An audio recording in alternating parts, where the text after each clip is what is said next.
Jadi topik kita hari ini itu adalah tentang sebetulnya begini ya. Jadi dengan adanya pandemi COVID ini sebetulnya kita kebiasaan kita yang biasa penelitian itu juga ikut berubah ya. Jadi yang selama ini mungkin teman-teman melihat teman-teman itu penelitian itu banyak yang primer ya. Kemudian juga case control misalnya gitu ya. Kemudian juga mungkin ada juga penelitian-penelitian kohort gitu. Kalau untuk teman-teman di EPIT mungkin banyak penelitian itu misalnya eksperimental karena mereka rata-rata misalnya dokter ataupun mereka bekerja di fasilitas kesehatan atau rumah sakit misalnya gitu. Jadi mereka punya akses ke sana atau mereka kerja di lab gitu. Jadi seperti itu. Nah, itu kelompok penelitian yang menggunakan data primer ya, yang menggunakan data primer. Nah, dengan adanya COVID ini sebetulnya mulai agak bergeser ya, karena kendala-kendala teknis di lapangan itu mengakibatkan kita nggak bisa melakukan penelitian lagi secara primer, pengumpulan data secara primer. Jadi mau nggak mau kita sekarang memanfaatkan data-data sekunder gitu. Jadi ada beberapa teman saya yang seangkatan dengan saya kebetulan 2018 itu akhirnya ganti karena tidak memungkinkan gitu. Mereka proposal misalnya sekitar bulan tahun kemarin ya, sekitar bulan Maret April gitu ya, Aprilan gitu Mei, itu diputuskan saat itu atau pas Maret ya. Itu diputuskan itu adalah misalnya atau sebelum Maret, bahkan ada yang sebelum Maret itu diputuskan primer gitu. Nah, tapi pas masuk Maret April itu kan mulai ada pandemi ya. Kemudian mulai ada pembatasan kemudian juga dinas kesehatan juga membatasi ya. Jadi dia lebih mungkin fokus ke penanganan COVID. Jadi akhirnya teman-teman itu susah ke lapangan gitu. Nah, itu yang berimbas ke beberapa akhirnya FKM itu melonggarkan. Jadi teman-teman yang belum bisa selesai semester kemarin itu apa namanya ada kemudahan-kemudahan gitu. Jadi yang mereka yang masuk semester 6 ya dan mereka belum selesai, mereka dapat extend 1 semester gitu dengan hanya bayar 500.000 gitu. Jadi kayak gitu ya kronologisnya ya. Nah, memang jadi akhirnya teman-teman saya itu banyak yang berubah dari yang tadinya primer itu akhirnya mereka proposal ulang, kemudian mereka menjadi menggunakan data sekunder gitu. Ya. Proposal ulang itu bukan suatu vonis mati ya. Jadi mungkin saya ingin meluruskan ya. Jadi teman-teman tidak usah berkecil hati kalau misalnya harus proposal ulang gitu. Ya, justru dengan diproposalkan lagi itu sebetulnya kita dimantapkan lagi gitu. Ya, jadi teman-teman yang tadinya teman saya yang tadinya misalnya harus primer itu kemudian berubah total menjadi sekunder, kemudian juga desain studinya berubah. Itu ya mau nggak mau harus diuji kembali, harus harus dipresentasikan ya sehingga dilihat oleh dosen itu seperti apa gitu. Jadi akhirnya mereka proposal ulang gitu. Nah, berbicara tentang data sekunder, kalau misalnya yang tadi saya sampaikan itu misalnya kayak cohort, kemudian case control ya, cross sectional, case control, ya, terus kemudian cohort, eksperimental itu memang mereka penelitian-penelitian jenisnya itu adalah menggunakan data primer, gitu. Ya, menggunakan data primer. Apa desain studi apa nih yang kira-kira mengakomodir penelitian dengan menggunakan data sekunder ya. Nah, itu yang kita mau masuk sekarang ini. Nah, jadi kemarin saya sudah di-share sama Gilang ya terkait dengan materi studi ekologi atau ecologic study yang dari materinya Prof Budi ya. Jadi mungkin itu nanti bisa menjadi insight atau mungkin masukan kepada teman-teman kira-kira nanti bisa aja mungkin teman-teman melakukan penelitian itu gitu ya. Maksudnya ecologic study dengan menggunakan data sekunder gitu. Ya, bahan data sekunder gitu. Mungkin saya mau share screen ya. Slide-nya Prof. Jadi mungkin saya belum sempat bikin PowerPoint sendiri, jadi mungkin saya coba memahami juga apa yang Prof sampaikan di sini ya. Jadi ada beberapa rancangan studi observasi tidak lengkap. Ini kenapa dikatakan tidak lengkap? Karena memang sifat dari penelitian kelompok ini itu bukan untuk detail menjawab masalah. Jadi dia hanya membuka pintu. Ya. Jadi hanya membuka pintu untuk penelitian lanjutan. Gitu. seperti yang Prof tadi sampaikan ya Gilang ya kalau nggak salah ya. Jadi penelitian saya itu memang bukan untuk melihat seberapa besar hubungan atau interaksi antar variabel di dalam suatu formula multivariat misalnya, tapi hanya untuk seperti kayak membuka pintu lah penelitian awal gitu untuk penelitian lanjutan gitu ya. Jadi memang penelitian ini memang didesain untuk bukan untuk menjawab permasalahan itu secara detail seperti halnya penelitian primer gitu.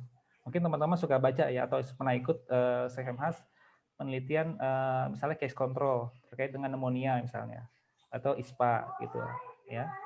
Itu memang detail sekali, bahkan sampai individual itu kita bisa tahu dan kita bisa lihat bagaimana dampak dari pajanan itu terhadap itu ya terhadap kesehatannya gitu ya, karena dibandingkan antara case dan control. Nah kalau di sini nggak bisa, di studi ekologi itu nggak bisa gitu ya, atau di studi yang kelompok ini ya, rancangan studi observasi tidak lengkap ini itu tidak bisa lakukan sampai sedetail itu ya. Dia hanya penelitian ini hanya sebagai pembuka aja untuk nanti dilanjutkan di penelitian yang lebih detail selanjutnya gitu. Jadi kira-kira seperti itu ya. Jadi ini ada beberapa ya, saya kurang paham juga nih yang proportional study itu seperti apa, karena memang ini slide ini Prof lebih fokus ke ecologic study, tapi di sini sebetulnya Prof menjelaskan kelompok-kelompok lain atau penelitian-penelitian lain, rancangan-rancangan studi lain yang istilahnya saudaraan lah, bersaudara dengan ecologic study, satu ibu ya. Ibunya ini adalah induknya adalah rancangan studi observasi tidak lengkap, siblingsnya atau saudaranya itu ada anak-anak itu ada proportional study, kemudian ada ecologic study, space-time cluster study, sama family cluster study. Gitu. Memang yang ketiga ini tidak terlalu dibahas karena memang slide ini fokusnya kepada ecologic study. Jadi mungkin nanti ke bawahnya akan lebih banyak tentang ecologic study. Ya, seperti itu. Nah, jadi ecologic study ini dia tidak fokus pada individu, ya, tapi pada kelompok, grup, gitu. Jadi agregat. Jadi dia tidak melihat data individu per responden gitu ya, dia agregasi gitu. Karena memang fungsinya bukan nanti di bawah ada dijelaskan kenapa ya, kenapa dia seperti itu. Nah di bawah ini dijelaskan lagi ya. Jadi grup, jadi ciri-ciri studi ekologi itu adalah dia grup. Biasanya berdasarkan unit wilayah tertentu.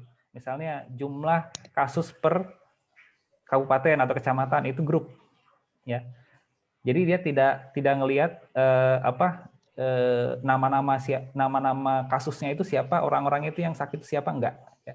Tapi dia melihatnya sebagai grup, misalnya jumlah kasus DBD, tapi yang penderita DBD-nya kita nggak tahu namanya gitu ya. Jadi kalau misalnya teman-teman ingin meneliti case, kalau misalnya desain studinya case control, berarti teman-teman tahu nama penderita DBD-nya siapa, ngambil, kemudian kontrolnya itu yang tinggal di sekitar situ ya diambil yang tidak sakit gitu, yang sehat. Nah, dibandingkan nanti keluar OR ya. Odds rasionya seperti apa? Biasanya pakai chi-square kalau untuk penelitian seperti itu. Nah, di sini dia menggunakan grup gitu. Nanti saya akan jelaskan juga terkait dengan metodologi statistik ya. Jadi ini ada kaitannya nih. Jadi dari desain studi itu nanti akan berpengaruh ke metode statistik yang kita pakai gitu. Nyambung gitu. Jadi nggak bisa misalnya sembarangan. Saya pengen ecologic study, tapi terus kemudian saya pakai chi-square, ya itu nggak bisa gitu ya, nggak nyambung gitu. Jadi nggak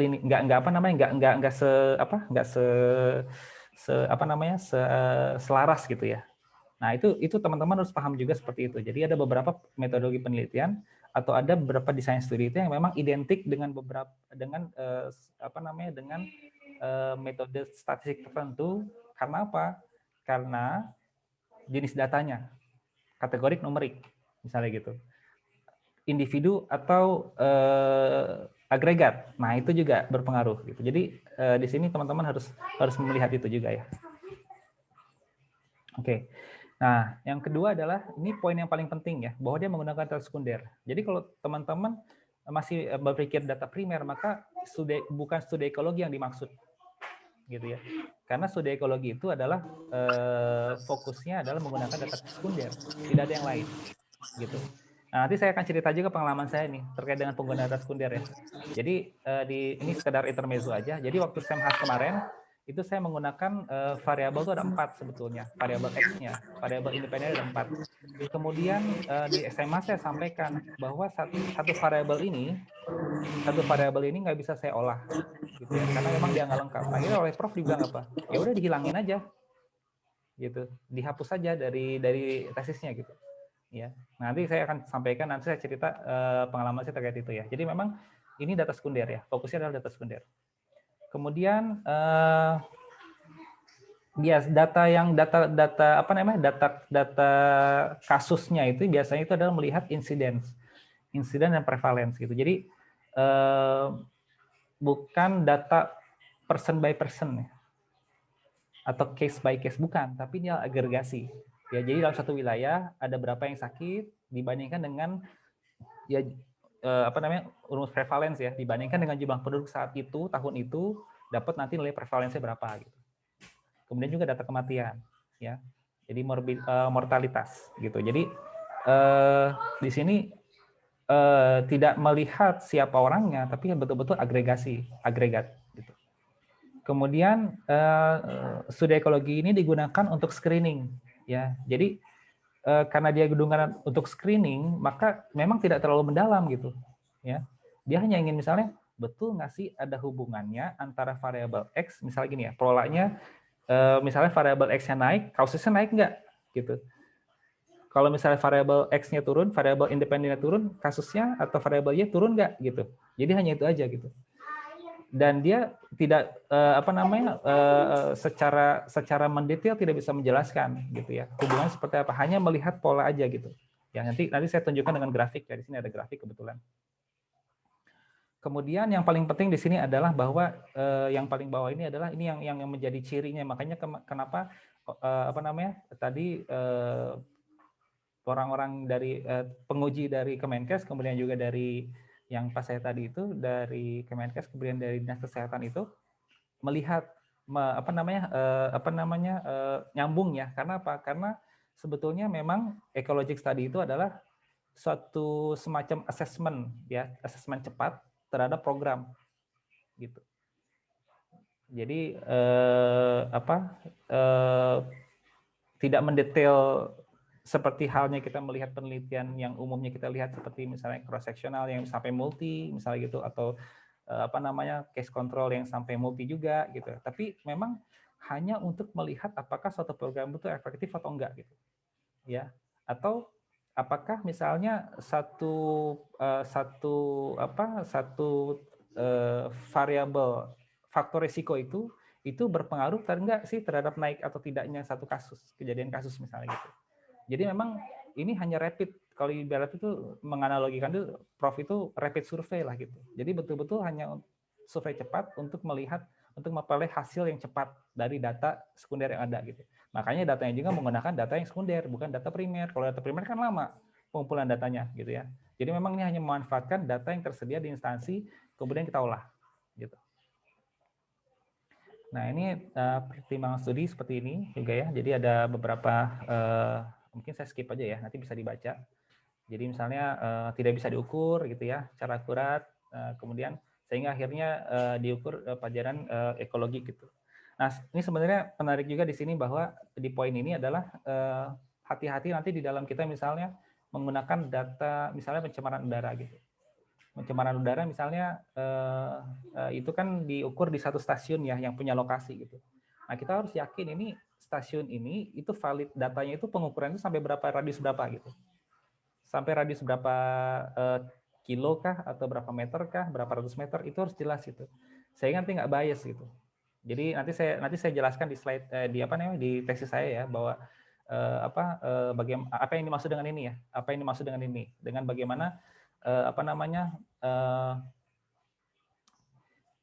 pengukuran pajanan ekologik tanda kutip ya, karena saya sebenarnya nggak pajanan ya, tapi kurang lebih bahwa ketika kita bisa menggunakan data pencemaran udara gitu ya, itu kan ada stasiun, ada alat pengukurnya. Nah, alat pengukur itu mengukur sampai sejauh mana dari titik dia mengukur gitu, apakah sampai 1 kilo ya atau 2 kilo gitu. Nah, sehingga kita bisa melihat wilayah geografis yang dilingkupi itu berapa luas gitu. Apakah satu kabupaten, satu kota, atau satu kecamatan gitu ya, karena itu nanti berpengaruh ke data yang akan kita nanti cross kasusnya gitu. Kasus apa nih? Per kecamatan kah atau per kabupaten kah gitu. Itu berpengaruh ya. Kemudian di sini yang berikutnya adalah tersedia sumber-sumber data terkait. Jadi memang ini terkait sama dari instansi ya. Jadi kita tidak melakukan pengukuran sendiri, tidak melakukan pengumpulan data di lapangan. Ini betul-betul kita menggunakan data dari instansi yang sudah melakukan pengukuran atau pengumpulan data sebelumnya. Nah, ini baru masuk kita yang lebih membumi nih ya. Nah, jenis-jenis studi ekologi itu ada 4 ya. Ada exploratory, ada multiple group, ada time trend. Nah, kebetulan saya menggunakan yang time trend ya, yang tadi itu. Ya, jadi fokusnya pada waktu ya. Kemudian ada kombinasi. Nanti kita bahas sedikit aja mungkin ya. Nah, exploratory ini adalah kalau misalnya kita punya lebih dari 10 wilayah geografis. Misalnya kita meneliti 10 kabupaten kota, 10 kabupaten kota ya. Kemudian kita bandingkan dengan variabel independennya apa misalnya gitu. Misalnya kita ingin melihat misalnya obesitas ya, atau misalnya PJK gitu ya. Dikaitkan dengan misalnya konsumsi makanan tidak sehat misalnya gitu ya. Misalnya gitu. Nanti kita dikaitkan misalnya. Kalau misalnya apakah betul di satu kota yang penduduknya itu konsumsi makanan tidak sehatnya tinggi, itu dia PJK-nya tinggi gitu ya. Kalau misalnya dia rendah, PJK-nya rendah, misalnya gitu. Nah, ini wilayah geografik di 1 tahun ya. Jadi tidak perlu menggunakan bertahun-tahun, cukup 1 tahun, tapi kita mengambil wilayah itu banyak, gitu. Ya, kalau saya kan time trend itu kotanya cuma dikit, ya, tapi waktunya panjang, gitu ya.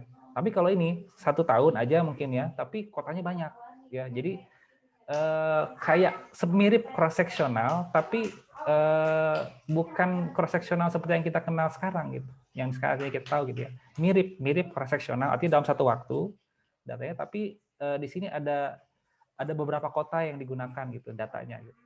Yang kita bandingkan nanti ya, kita bandingkan. Kemudian tidak tersedia pajaran lingkungan ya. Jadi memang ini kita harus tidak, artinya kita hanya mengandalkan data dari instansi ya. Nah, ini untuk mencari pola spasial. Nah, tadi kalau nggak salah ada mungkin siapa yang pernah konsul ke saya, yang ngobrol-ngobrol sama saya, gimana sih analisis spasialnya? Nah, ini bisa nih analisis spasial, ya. Bagaimana pola spasial terkait dengan misalnya, betul nggak sih kalau misalnya di kota-kota besar itu PJK-nya tinggi karena misalnya gaya hidupnya mungkin nggak sehat misalnya gitu, ya. Dibandingkan dengan kota-kota kabupaten-kabupaten yang di pedesaan yang misalnya gaya hidupnya itu sehat gitu. Nah, kita kan bisa dibandingkan gitu ya. Secara spasial itu kita bisa melihat bahwa ternyata ada variasi. Wilayah-wilayah yang perkotaan itu cenderung PJK-nya tinggi karena gaya hidupnya mungkin tidak sehat. Tapi kalau daerah-daerah pedesaan, nah wilayah-wilayah rural, kabupaten-kabupaten yang dia itu masih agraris gitu ya, seperti itu, mungkin itu kelihatan bahwa nanti mungkin itu berpengaruh juga gitu, ada pengaruhnya ya, seperti itu. Nah, jadi sinonimnya ada orang menyebutnya mapping study gitu. Jadi exploratory ini ada yang menyebutnya adalah mapping study, design mapping atau study design mapping ya, atau design mapping study misalnya gitu ya. Sinonimnya seperti itu. Kenapa? Karena sebenarnya kita mencuplik beberapa wilayah berbarengan terus kemudian kita lihat variasinya gitu. Ya. Jadi nanti kalau misalnya seperti ini bagus kalau misalnya dibikin peta. Ya, sangat bisa, sangat bagus ya. Karena apa? Karena variasinya banyak. Ada 10 ya, lebih dari 10 wilayah gitu yang kita ambil. Nah, ini saya rasa ini belum ada ya. Saya rasa ini belum ada nih penelitian seperti ini. Karena FKM itu identik dengan kalau studi ekologi itu time trend. Ya, identik dengan itu. Tapi itu pun masih kalah populer dari yang biasa lazim itu seperti yang kita ketahui cross sectional ya, kemudian juga cohort ya, kemudian juga yang paling populer itu malah case control menurut saya. Jadi teman-teman saya itu banyak kan case control gitu. Kayaknya itu udah kayak peminatnya tinggi ya, gitu ya. Jadi ini sebetulnya menarik nih kalau misalnya ada teman-teman yang tertarik untuk begini gitu ya, untuk untuk melakukan seperti ini gitu. Ya. Jadi misalnya nih, supaya misalnya tidak terlalu melebar, misalnya gitu, kita pilih satu Jawa Barat misalnya. Jawa Barat itu sendiri kabupaten kotanya kan banyak. Ya, kita bandingkan nih wilayah pesisir utara misalnya gitu. Jawa Barat itu kan kota-kota besar banyak, ya. Ya, itu kalau menurut saya kalau misalnya mau pilih Jawa Barat itu dari segi jumlah penduduk paling tinggi misalnya gitu ya. Jadi sebetulnya bisa kita bandingkan kabupaten kota di wilayah Jawa Barat itu dengan menggunakan desain studi exploratory ecologic study. Nah, ini saya kurang paham. Maksudnya apa ya? Skip aja dulu ya. Tapi kira-kira seperti itu lah maksudnya ya. Nanti kita ada gambarnya kok di bawah ya. Nah, seperti ini misalnya ya. Jadi exploratory ecologic study itu misalnya seperti ini. Jadi ada ini kayaknya saya agak kurang paham ya. Cuma ke sini kali ya. Nah, ini kali ya. Ini yang dari saya maksud nih. Jadi di dalam satu kabupaten, di dalam satu kota, ya Kota Bandung itu dibandingkan antar kecamatan, ya. Jadi ini berdasarkan pada data mungkin dari BBTKL atau BTKL ya, terkait dengan pengukuran di kecamatan-kecamatan itu, ya. Anggap saja bahwa itu mewakili satu kecamatan gitu. Kita percaya aja. Jadi misalnya BTKL mengeluarkan misalnya untuk Bojonegara mereka melakukan survei, entah titiknya di mana kita nggak perlu tahu, tapi mereka memperoleh hasil PM10-nya segini. Ya. Kemudian di Cibenying PM10-nya segini. Gitu. Entah gimana caranya mereka ngumpulin ya. Kemudian titiknya di mana mereka menentukan titiknya untuk pengukuran itu, ya kita nggak perlu tahu terlalu detail spesies itu ya. Tapi misalnya kita dapatkan data seperti ini. Jadi di sini kita bisa bandingkan. Di sini kita menggunakan tabel atau grafik yang dua sisi ya. Jadi di sini ada sisi yang sebelah kanan ini adalah menggambarkan rata-rata PM10 ya. Kemudian yang di sebelah yang ini ya, berarti PM10 itu yang ini ya, yang merah ya. Kemudian yang di sebelah kanan ini adalah jumlah kejadian ISPA ya dalam 1 tahun. Jadi ini agregat setahun. Jadi Bojonegara dijumlahkan kasusnya dalam setahun. Dibikin jadi satu ini. Kebayang ya database-nya ya, tabelnya Excel-nya. Ya.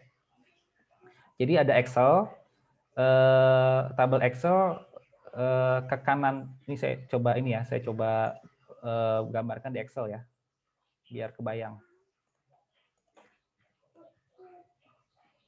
Jadi teman-teman ketika melihat data juga sebenarnya harus sudah mulai kebayang juga nanti kira-kira database seperti apa gitu ya. Ya, jadi mungkin saya tadi mana ya? Oke, ini ya. Nah, seperti ini. Nah, tadi kan ada Bojonegara, Cibenying, ini nama-nama kecamatan ya. Kemudian ada nilai PM10-nya sama ada jumlah kejadiannya. Jadi kalau di tabel itu kira-kira seperti ini. Ya. Jadi ini ada variabel PM10. Ini nama kecamatannya. Ya. Ini adalah ISPA-nya. Gitu ya. Nah, boleh jadi ini tabel akhir kita. Boleh jadi ini kelihatan masih nggak? Masih kelihatan? Ini slide ini masih kelihatan nggak? Yang Excel-nya? Masih kelihatan. Oke. Nah, jadi sebelum yang tadi itu kan yang output ya. Yang ini istilahnya agregat ya, tabel agregatnya gitu. Nah, di sini di sebelah sini ini adalah misalnya ISPA. Ya, misalnya ini ISPA gitu ya. Ini misalnya kita peroleh misalnya gini. Kita bikin kayak gini ya database-nya ya. Ini ISPA, terus ini kecamatan. Gitu. Nah, misalnya kita dapat data ISPA itu bulanan. Ya, misalnya. Jadi ini ISPA misalnya ISPA Januari, ISPA Februari, ya, ISPA Maret, sampai nanti di sini adalah ISPA Desember. Ya. Kemudian ini kecamatannya A, B, C, D gitu. Ya. Di sini ada jumlahnya kan. Kecamatan A bulan Januari dapat misalnya ada 50 gitu ya, ada misalnya ada 30 dan seterusnya gitu ya. Kemudian juga sama. Ada misalnya ada 25 dan gitu seterusnya. Misalnya ini ada ini ya, kayak gitulah ya. Nah, di akhir ini nanti ada sum untuk sum ya atau total. Ya, jadi ini adalah gabungan dari ini. Ya. Jadi nilai ini adalah gabungan dari ini, ya. Ini yang nanti dimasukkan ke sini. Sorry ya, ulang ya. Jadi misalnya nih Desember nih sampai Desember nih misalnya ya. Ini saya skip aja. Misalnya sampai Desember, misalnya di antaranya ada lagi ya. Misal sampai Desember itu misalnya contoh ya, contoh. Ini kayak gini. Ini Maret, April, Mei, Juni sampai Desember gitu ya. Contoh ya. Nah, ini saya sum. Saya dapat 176. Nah, 176 ini kita pindahkan ke sini. Untuk kecamatan A. Ya. 176 yang ini kita pindahkan ke sini untuk kasus ISPA tahun itu di kecamatan A. Gitu. Jadi ada dua tahap ya. Jadi ada dua tahap untuk menyusun database-nya gitu. Nah, ini kalau misal digabung semua jadi C gitu ya. D gitu. Kemudian keluar angkanya. Dari hasil penjumlahan di sini ya. Misalnya PM10-nya juga dapat, misalnya 40, tadi ada berapa tadi? 40 misalnya gitu ya, 30, P30, 60, 50 part per million ya. Kemudian 25 misalnya gitu. Nah, ini yang kemudian kita ubah, kita olah menjadi grafik. Grafiknya itu adalah yang ini.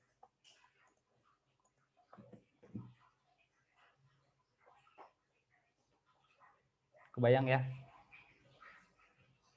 Gitu. Nah, itu baru istilahnya itu dalam konteks grafik ya. Kita belum uji signifikansi ya. Ini kita baru nampilin grafik aja gitu. Nah, bisa. Jadi penelitian itu dengan ecologic study berdasarkan tempat ya. Jadi exploratory ya, berdasarkan tempat itu bisa kita tampilkan seperti ini. Ya. Nah, ini kan kebetulan kecamatan ya. Nah, ini keren kalau misalnya teman-teman bisa kabupaten. Bandingkan antar kabupaten di satu wilayah gitu. Gitu. Gitu ya.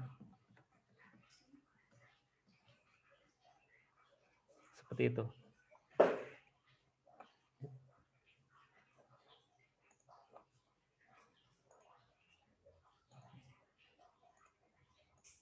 Jadi kira-kira seperti ini ya penjelasannya. Kemudian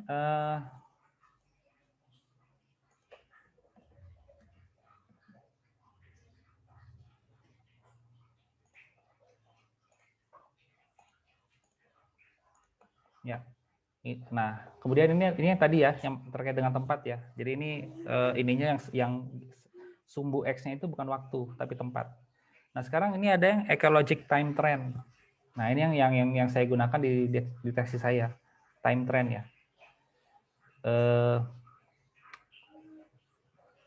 Seperti ini. Jadi satu unit kelompok populasi ya diikuti setiap waktu. Ya, jadi kalau bisa ada kasus, kita lihat kasusnya dari tahun misalnya 10 tahun. Kalau saya karena dengan DBD ya, misalnya saya ambil data itu dari dari Januari 2099 sampai Desember 2018 per bulan misalnya gitu. Nah, ini yang menjadi ini adalah waktunya, waktu ya, yang menjadi pembeda ya. Jadi yang nanti di sebelah sini sumbu X-nya ini adalah waktu ya. Sumbu X-nya adalah waktu. Ya. Nah, ini adalah contoh ecologic study time trend. Nah, di sininya waktu ya. Ya, waktu. Di sini sama.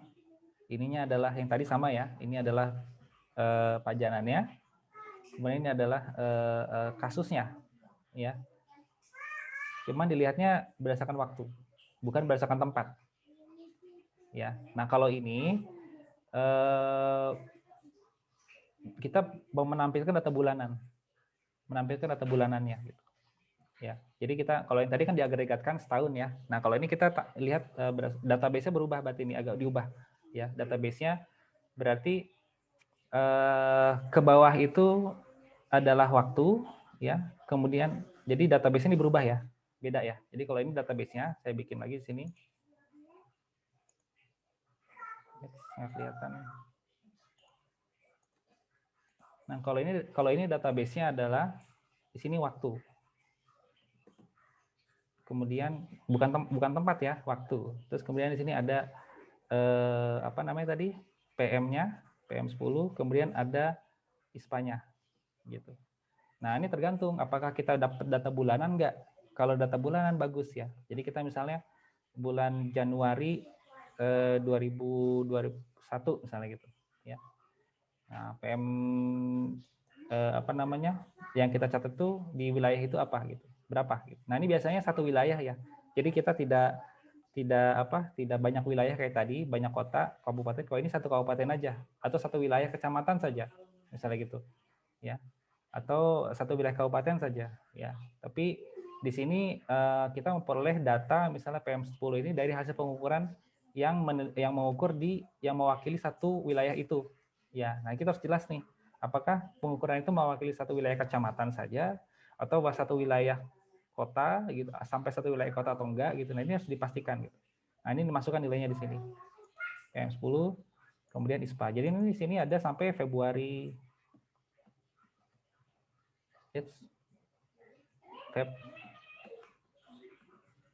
salah ya. Pokoknya ini Februari 2001 ini Maret ya, Maret 2001 gitu. Kemudian ini April 2001. 2021 maksudnya, 2021 dan seterusnya sampai Desember misalnya. Ya. Nah, ini kalau time trend ini bisa setahun, bisa 2 tahun, bisa 5 tahun gitu ya. Semakin panjang datanya, semakin bagus sebenarnya kelihatan polanya. Ya. Jadi seperti saya contohnya, saya menggunakan waktunya itu 20 tahun bulanan. Ya. Sehingga kelihatan polanya. Lebih kelihatan gitu. Kurang dari itu bisa nggak? Ya bisa aja gitu. Nah, karena berhubung saya iklim, maka mau nggak mau harus waktunya panjang karena iklim itu baru kelihatan itu setelah durasinya panjang. Kalau cuman durasi setahun itu nggak kelihatan apa perubahan iklimnya gitu, kenaikan suhunya gitu nggak gitu kelihatan ya. Bahkan saya suhu aja kalau nggak salah itu selama 20 tahun ini kenaikannya itu cuma 0,6 derajat, jadi nggak sampai 1 derajat ya untuk Indonesia ya. Ya, untuk Indonesia. Jadi maksudnya bukan untuk Indonesia, untuk wilayah yang saya teliti misalnya DKI Jakarta, kemudian Bengkulu sama Bandung itu naiknya itu nggak sampai 1 derajat selama 20 tahun ini, gitu ya. Jadi cuma 0,6, kurang lebih 0,6, 0,7. Jadi memang kalau iklim itu nggak bisa kita waktunya terlalu pendek karena nggak akan kelihatan nanti itunya apa namanya kenaikannya itu. Ya, kira seperti itu. Nah, seperti ini. Jadi nanti bisa teman-teman seperti ini juga bisa ya. Dan ini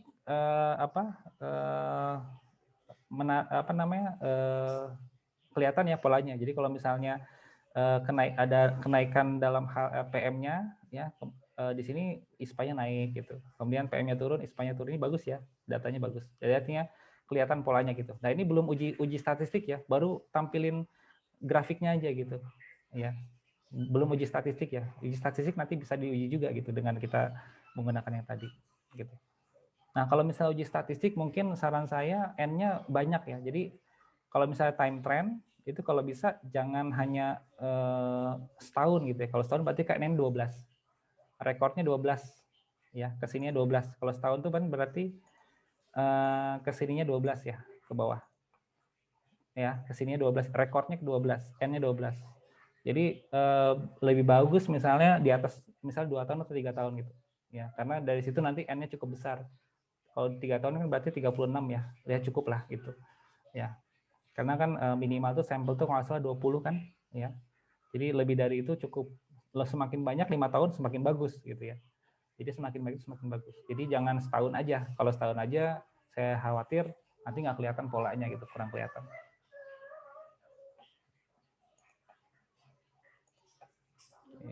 Kemudian ini. Nah, ini ada beberapa contoh ekonomi time trend ya. Seperti ini. Ya. Nah, ini Prof yang senang banget jelasin nih ya. Jadi ada ini kan penyakit polio ya. Kematian akibat polio. Nah, ketika vaksinasi itu diperkenalkan untuk polio, ya di sini kelihatan dia ada intervensi ya, pemberian vaksin, maka ini menurun nih jumlah kasus kematian akibat polio, gitu. Mortality rate-nya turun. Gitu. Nah, sebetulnya ini yang kemarin secara personal, Prof nantang, tanda kutip nantang ke saya. Ini kalau misalnya mau bikin COVID nih kan sekarang mau vaksin baru mau keluar nih. Ya, vaksin COVID kan baru mau keluar, baru mau udah tapi baru sebagian aja kan gitu. Nah, kalau misalnya kita bisa mengambil timingnya introduce-nya itu misalnya sekarang tanggal 14 atau 15 Januari itu. Nah, apakah nanti kematian itu bisa menurun atau enggak gitu? Atau bukan kematian, yang terinfeksi bisa menurun atau enggak gitu? Artinya herd immunity-nya tercapai atau enggak gitu. Nah, ini belum ada nih untuk COVID nih. Ya, Prof menyampaikan bahwa untuk COVID ini belum ada penelitian yang membahas itu. Efektivitas dari vaksin itu apakah betul bisa bisa menurunkan kasus atau bisa menurunkan tingkat penularan dari COVID misalnya gitu ya. Nah, itu belum ada. Nah, ini contohnya seperti ini ya. Jadi begitu ini vaksin diperkenalkan, diberikan kepada publik, publik mulai divaksin, terbukti menurun ya angka kematiannya gitu. Rate mortality rate-nya menurun gitu. Oke. Apa lagi ya? Mungkin nah ini ke bawah ini saya udah nggak ngerti ya. Jadi mohon maaf ini agak karena udah mix ya. Yang ini mix ecologic study ini jadi dia udah menggabungkan, jadi mungkin beberapa kotanya banyak, jadi masif, misalnya lebih dari 10, kemudian juga dilihat tiap kota itu mungkin 10 tahun misalnya. Jadi selain dia ngambil per kotanya itu banyak 10 tahun, 10 kota lebih atau 15 kota ya, lebih dari 10 ya. Kemudian juga di setiap kota itu juga dilihat datanya itu time trend. Misalnya gitu ya. Jadi ini benar-benar panjang kali lebar ini kalau ini ya, mixed ecologic study ini ya. Selain banyak kota wilayah yang diteliti diambil, juga setiap kota itu menggunakan data yang longitudinal yang panjang gitu. Ya, misalnya diambil satu kota ini kasusnya itu nggak hanya tahun itu tapi 10 tahun ke belakang misalnya gitu. Ya, jadi ini panjang kali lebar ya. Jadi betul-betul luas ya. Jadi kayaknya kalau misalnya kita ini agak berat ya karena jadi saya aja cuma 3 variabel aja, 3 kota aja pusing ya. 3 kota aja pusing untuk ini gitu, untuk mix ecologic study. Jadi sebenarnya kalau saya menggunakan 10 kota dengan metode yang sama seperti sekarang 20 tahun, maka jadilah mix ecologic study. Gitu. Kurang lebih seperti itu ya.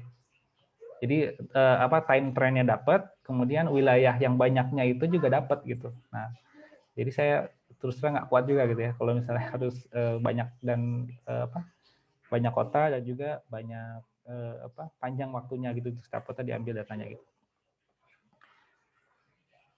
Oke, mungkin itu ya dari saya. Nanti ini kelemahan mungkin bisa dibaca aja ya. Jadi nanti bisa teman-teman bisa melihat, mempelajari lagi, nanti mungkin bisa dibahas. Cuman memang yang perlu saya sampaikan di sini, memang tidak semua dosen itu suka dengan ecologic study gitu. Karena apa? Karena ecologic study ini hanya sampai bivariat, tidak sampai multi. Jadi ketika di proposal itu saya menyampaikan sampai multi awalnya sebenarnya. Cuman kemarin dicoret sama Prof. Saya nggak ngerti kenapa dicoret itu ya. Tapi saya akhirnya bersyukur juga gitu ya. Jadi dicoret sama Prof gitu ya. Saya saat itu nggak tahu. Jadi proposal waktu itu kan masih tatap muka ya. Saya drop di KL, kemudian beberapa hari kemudian itu saya ke Pak Suryadi, Pak ada nggak Pak? Oh udah ada, oke. Saya baca dicoret-coret gitu. Apa ini maksud dicoret-coret ya? Gitu ya. Ternyata memang baru ketemunya ketika saya masih itu Prof menjelaskan bahwa memang ecologic study itu tidak perlu sampai multi karena bukan itu tujuan penelitiannya gitu. Ya. Jadi ketika misalnya kita coba multi ya nggak cocok dengan desain studi ecologic study. Multi itu mungkin bisa kalau cross-sectional. Cross-sectional menggunakan data sekunder misalnya gitu ya. Bisa gitu ya. Tapi ketika itu digunakan untuk ecologic study maka itu menjadi tidak relevan gitu karena kebutuhannya bukan itu gitu ya. Kebutuhannya itu tujuan. Jadi kan gini ya. Kalau misalnya makanya tadi waktu ingat nggak Gilang tadi ada dari penguji dari Bengkulu mengatakan kok nggak sampai multi ya, gitu. Ya, Iya. Ya kan?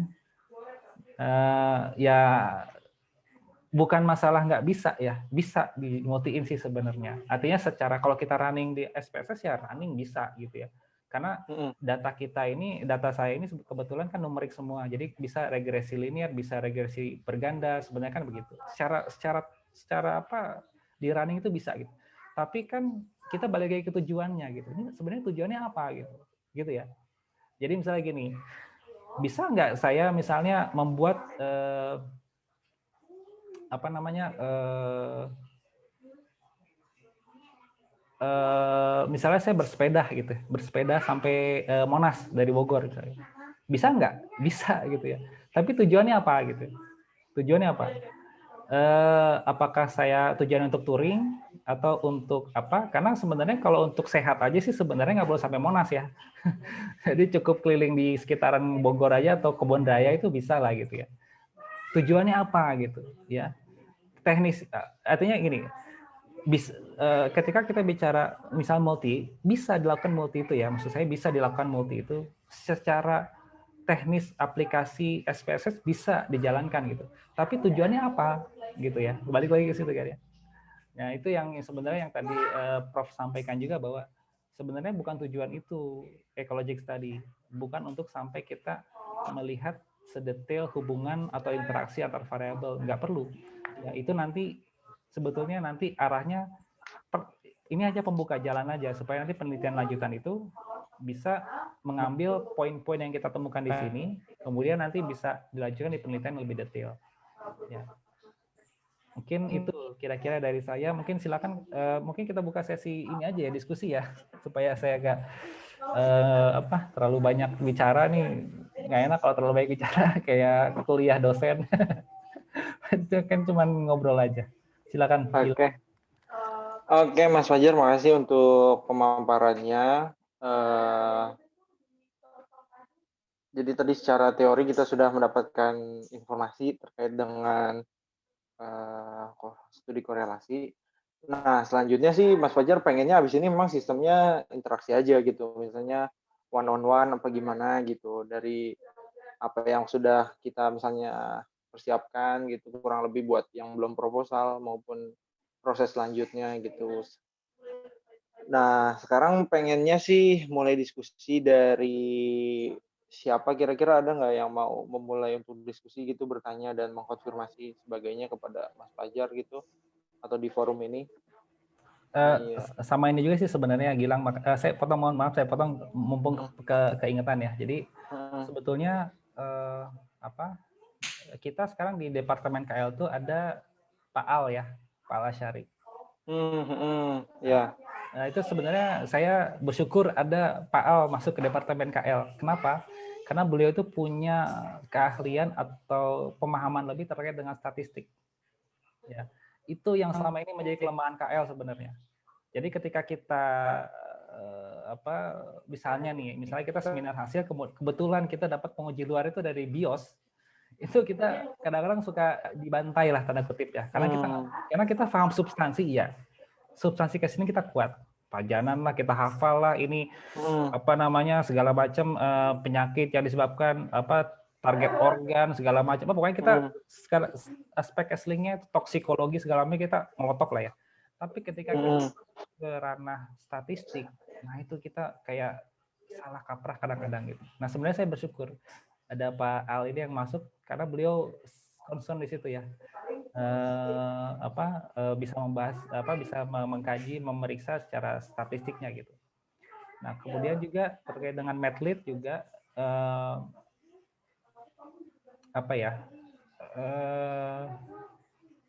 saya bukannya ingin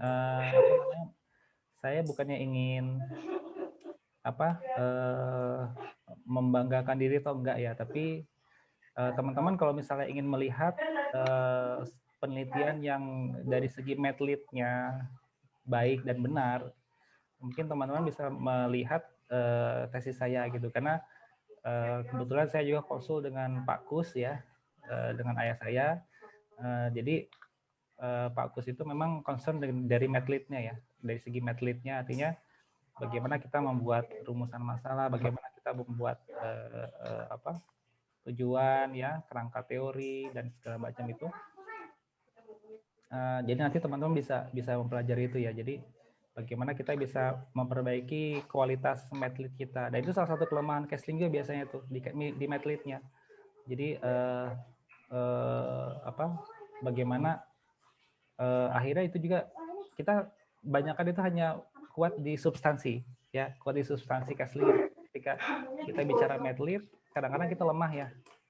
Bagaimana kita menyusun latar belakang, bagaimana kita membuat pertanyaan penelitian gitu ya, bagaimana kita membuat tinjauan pustaka, bagaimana kita membuat kerangka teori, itu kadang-kadang kita agak lemah di situ ya. Jadi mungkin nanti bisa sharing juga lah kita nanti bagaimana selain dari substansi castingnya, selain dari substansi desain studi, kita juga mungkin nanti bisa ngobrol kapan-kapan terkait dengan substansi Medlit-nya ya, Medlit-nya supaya teman-teman nanti nyambung gitu ceritanya itu dari bab 1 sampai bab 7 itu nyambung gitu.